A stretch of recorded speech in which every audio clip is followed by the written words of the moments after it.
kulanti wacan wanaagsan daawadayaal gebi ahaantiinba halkani waa aayaha janaal ku soo dhowaada gacmo furan haddaad iminka nagu soo biirtay fadlan subscribe inoo saar ku soo dhowo janaalkan haddaad ka mid tahayna asxaabtii hore inoola joogay janaalkan waad ku mahadsan tahay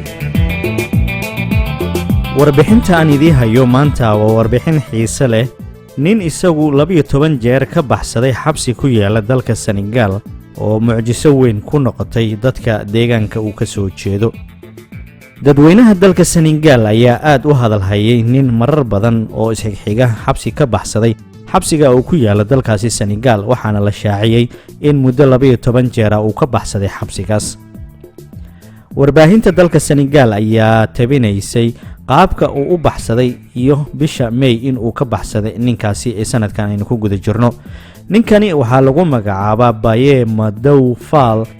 wuxuu sheegay in uu dumiyay qaybo kamid ah xabsiga isla markaana uu ka booday gidaarka isaga oo adeegsanaya xarig aad u xoogan waxa uu intaasi ku daray in muddo 9 sano ah uu sugayay in uu cadaalad helo balse qareennada qaar ay dacwadiisu ku tilmaameen in ay muujinayso baahida loo qabo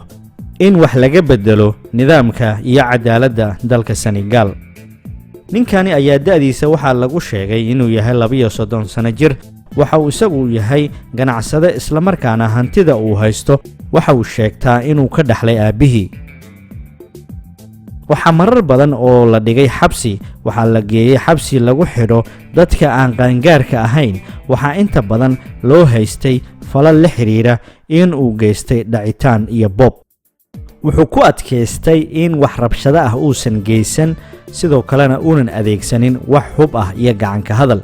weligii ma uusan dhigan iskuul balse waxa uu wax ka dhigtay dugsi quraanka ka hor inta uu cilmiga kombiyuutarka uunan ka baranin goobo kala duwan oo dalkaasi Senegal waxa markii ugu horeysay lagu xiray magaaladii uu ka soo jeeday oo 160 kiiloomitir u jirta caasimadda dalka Senegal magaalada Dakar wuxuu markii ugu horeysay ka baxsaday xabsiga lagu xiray dadka aan qaangaarka ahayn ee ku yaala magaalada Diourbel wuxuu ahaa nin la doondoonayay laga bilaabo sanadkii 2016 waxa uu u suura gashay in uu ka cararo dalka Senegal isagoo markaasina u baxsaday dalka Gambia waxa lagu xiray isla dalka Gambia dawladdaas way ku gacan seertay in dawladda Senegal ay gacanta u soo geliyaan ninkaasi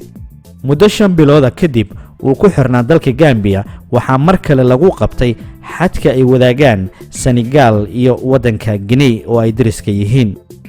4 sano kadib waxa lagu eedeeyay dambi ah in uu dhac u geystay dad fara badan iyadoona dambigaasi la soo eedeeyay bishii November sanadkii 2020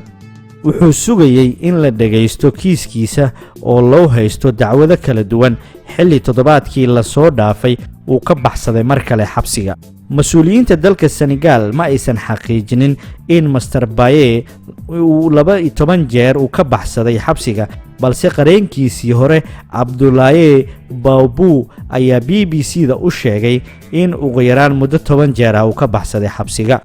dalka Senegal wiilkani waxa looga magacaabaa inuu yahay wiilka leh awoodda ruuxiga ah dalka Senegal waxa looga yaqaanaa Boy Dijane oo macnihiisu ay tahay wiilka awoodda ruuxiga leh balse qareenkiisii hore ayaa rumaysan hadalkaas in ay tahay mid ay saxaafadu ay buubuuniyeen iyo dadka kale balse uu yahay wiilkani mid aad u wanaagsan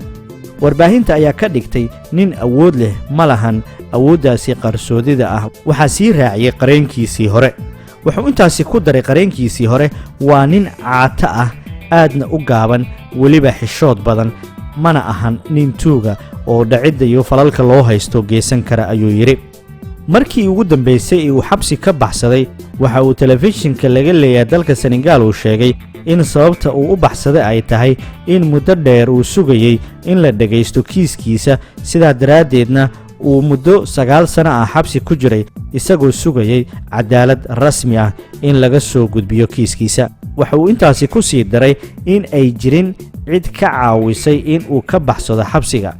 taliyaha gobolkaasi ayaa ku doodaya in xabsiga si weyn amnigiisa loo sugay sidoo kalena loo adkeeyay sida daraadeedna ay jiraan dad ka caawiyay arintaasi baxsashada ah wuxuu intaasi ku sii daray in ay bilaabeen baaritaano ku aadan qaabka uu ninkani xabsiga kaga baxsaday muddada sidaa u sii tirada badan ee xabsiyada uu ka booday. waa nin aad xariif uga ah qaababka xabsiga looga baxsado, balse warbixintan waxaad ka dheehan kartaa